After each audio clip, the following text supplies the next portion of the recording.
আমরা কোনো আওয়ামী লীগের উপর অন্যায়ভাবে অত্যাচার করবো না।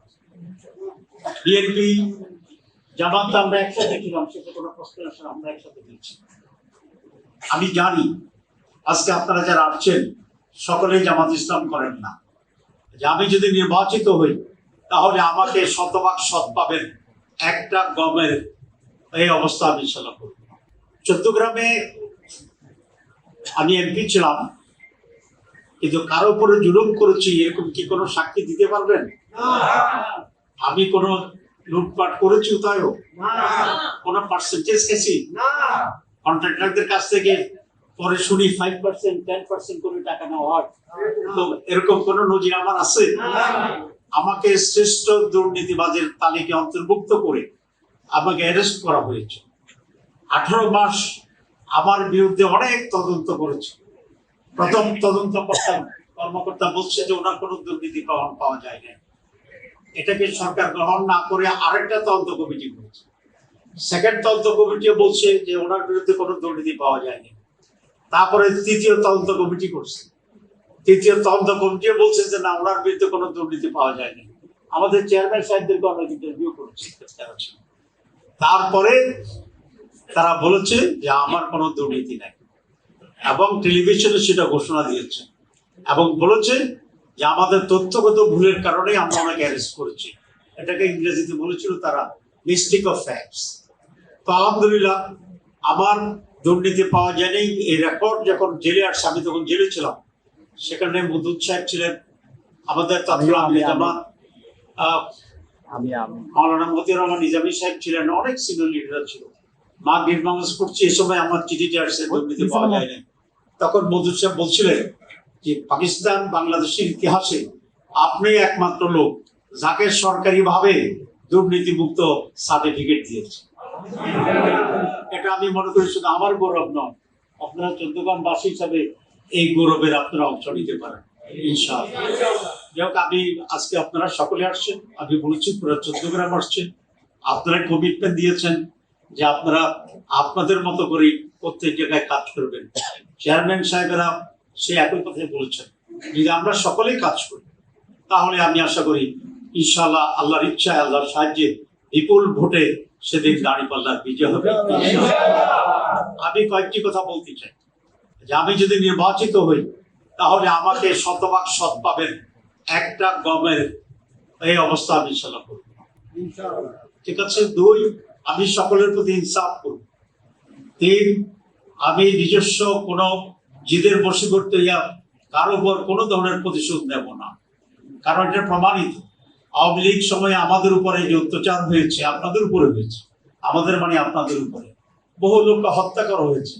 কিন্তু পট পরিবর্তনের পরে আমরা চাইলে অনেক হামলা মামলা আমরা দিতে পারতাম, ঠিক কিনা? আপনারাও দিতে পারতেন, কিন্তু আমি আপনাদেরকে নিরুৎসাহিত করেছি এবং আমরা কোনো হামলা মামলা দিকে যাইনি। কারণ আমি চাই প্রতিহিংসার রাজনীতি বন্ধ হোক। কারণ এখন আওয়ামী লীগ সুযোগ পেয়েছে, তারা অত্যাচার করছে, এখন তা আমার সুযোগ, তা আমি অত্যাচার করলাম, তাহলে এটা থামবে কখন? এটা তার থামতে হবে। এই জন্য আমি সিদ্ধান্ত নিয়েছি আমার সময় থেকে এটা থেমে যাবে ইনশাআল্লাহ। আমরা কোনো আওয়ামী লীগের উপর অন্যায়ভাবে অত্যাচার করবো না। বিএনপি জামাত আমরা একসাথে ছিলাম, সেটা কোনো প্রশ্ন আসে না, আমরা একসাথে দিচ্ছি। আমি জানি আজকে আপনারা যারা আসছেন সকলেই জামাত ইসলাম করেন না, অর্ধেকও জামাত ইসলাম করেন। যারা জামাত করেন তার বাইরে বেশি সংখ্যক মানুষের আপনারা আসছেন তাহের ভাইকে সমর্থন দেওয়ার জন্য, ঠিক কিনা? ঠিক না? আমি জানি আপনারা যদি সবাই জামাত ইসলাম করতেন তাহলে আমার এখানে মিটিং করার কোনো দরকার ছিল না। আমরা একটা সার্কুলার জারি করে দিতাম যে জামাতের পক্ষ থেকে তাহের ভাইকে ভোট দিতে হবে, আপনারা তো ভোট দিতে বাধ্য হইতেন যদি সব জামাত করতেন। কিন্তু আমি জানি যে আপনারা সকলে জামাত করেন। আমি আপনাদেরকে প্রতিশ্রুতি দিচ্ছি, আমি যদি আবার নির্বাচিত হই আমি দলীয় দৃষ্টিকোণ থেকে আপনাদের কাউকে বিবেচনা করব না, আমি আমার লোক হিসাবে আপনাদের বিবেচনা করব এবং আপনাদের সুখে দুঃখে সব সময় আমার সাধ্য মতো আমি আপনাদের পাশে থাকবো ইনশাআল্লাহ। একজন চেয়ারম্যান সাহেব বলেছেন যেটা সর্বদলীয় মিটিং, একেবারেই সত্য কথা। যিনি বলছেন যে সর্বদলীয় মিটিং, উনি কিন্তু বিএনপি নেতা। কে বলেন তো? আচ্ছা, এই যে সোয়াব মেম্বার বক্তৃতা দিয়ে গেছে, উনি 30 জন মেম্বারকে আনছেন, ওই ইউনিয়নের লোকদের হায়াত বেশি, এতগুলা মেম্বার এখনো জীবিত আছে। কারণ ওখানে ইউনিয়নে এত মেম্বার জীবিত নেই, ওই সোয়াব মেম্বারকে তো বিএনপি করে। সুতরাং এখানে আজকে বিএনপি আছে, আওয়ামী লীগ আছে, জামাত আছে, জাতীয় পার্টি তো আছেই, ঠিক আছে। আজকে জাতীয় পার্টির প্রত্যেক ইউনিয়ন সভাপতি সেক্রেটারিদের 5 জন করে আমি একটা মিটিং করে আসছি সকালবেলা, প্রত্যেক ইউনিয়ন থেকে 5 জন করে। তো এটা আমি জানি, একটি দলের ভোটে কেউ নির্বাচিত হয় না, এটা আমি জানি। যে 14 গ্রামের অধিকাংশ মানুষ ব্যক্তিগতভাবে আমাকে ভালোবাসে, এটা আল্লাহর একটা মেহেরবানি। রাসূলের হাদিস আছে, যে লোককে জনগণ ভালোবাসে আল্লাহ তাকে ভালোবাসে, ঠিক আছে। তো আমি আপনাদের এই ভালোবাসার সিদ্ধ। আগামী নির্বাচনটি খুব চ্যালেঞ্জিং জাতীয়ভাবে, 14 গ্রাম না।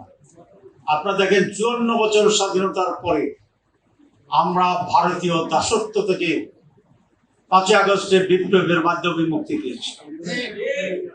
আমরা স্বাধীন ছিলাম না, আমাদের একটা ভূখণ্ড ছিল, কিন্তু যারাই সরকারি ছিল তারা ভারতের সাথে বশ্যতা স্বীকার করে দেশকে পরিচালনা করেছে। আমাদের যুবকেরা সেই ভারতীয় আধিপত্যবাদকে হটিয়ে জীবন দিয়ে, রক্ত দিয়ে, দিন রাত কেটে বাংলাদেশকে মুক্ত করেছে এবং দ্বিতীয় স্বাধীনতা অর্জন করেছি, নতুন বাংলাদেশ গড়েছি। শুধু এই নির্বাচনের সিদ্ধান্ত নেবে বাংলাদেশ কি স্বাধীনভাবে চলবে, না অতীতের 54 বছরের সেই ঘন অন্ধকারের দিকে আমরা ফিরে যাব। এই নির্বাচন সিদ্ধান্ত নেবে আমরা কি ফ্যাসিবাদের পরিবারতন্ত্রের দিকে যাব, না সকল মানুষের অধিকার সমুন্নত রেখে আমরা একটা গণতান্ত্রিক সুশীল সমাজে শিক্ষিত বাংলাদেশ, উন্নত বাংলাদেশ, অধিকারের বাংলাদেশ, নারী অধিকারের বাংলাদেশ, শ্রমিকের অধিকারের বাংলাদেশ, ছাত্রদের অধিকারের বাংলাদেশ, একটি মাথা উঁচু করা বাংলাদেশ গড়ে তুলব। সুতরাং এই নির্বাচন কোন ভোটে হার জিতের, একটি সংসদীয় আসনের কে জিতবে কে জিতবে না এরকম স্বাভাবিক কোন নির্বাচন। এই নির্বাচনের মাধ্যমে জাতীয় সত্তার নতুন বিকাশের উন্মেষ ঘটানো হবে ইনশাআল্লাহ।